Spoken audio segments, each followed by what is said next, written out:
ఒక వీడియో చూసాను. ఆ వీడియోలో ఏముందంటే, ఒక చాతబడి చేసే వ్యక్తి, విచ్ అంటారు కదా, ఆమె చెప్పింది ఏంటిదంటే, ఆమె ఇప్పుడు నమ్ముకుంది, సీక్రెట్స్ అన్ని రివీల్ చేస్తూ ఏం చెప్పిందంటే, ఒకసారి మాలో ఉన్న హెడ్ విచ్ మమ్మల్ని పంపించాడు, వారికి విరుద్ధంగా కార్యము చేయమని, వారికి విరుద్ధంగా నష్టం కలగజేయమని మమ్మల్ని పంపించాడు. అంటే దురాత్మను పంపించమని వేడుకున్నారు.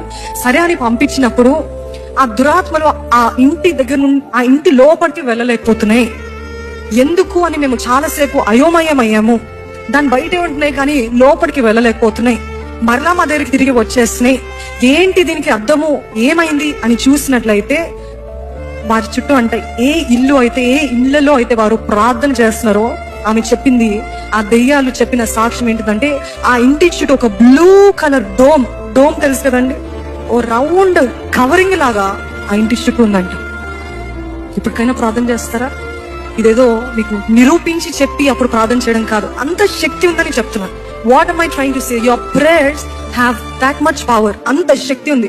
ఈ రోజు దాడి చేయడానికి నీకు విరోధంగా రూపించబడిన ఏ ఆయుధమో వర్ధిల్లదు. ఎప్పుడు ఆయన సన్నిధిలో గడిపినప్పుడు, ఎప్పుడు ప్రార్థన చేస్తున్నప్పుడు, ఎల్లప్పుడూ ఆయనతో సహవాసం కలిగినప్పుడు.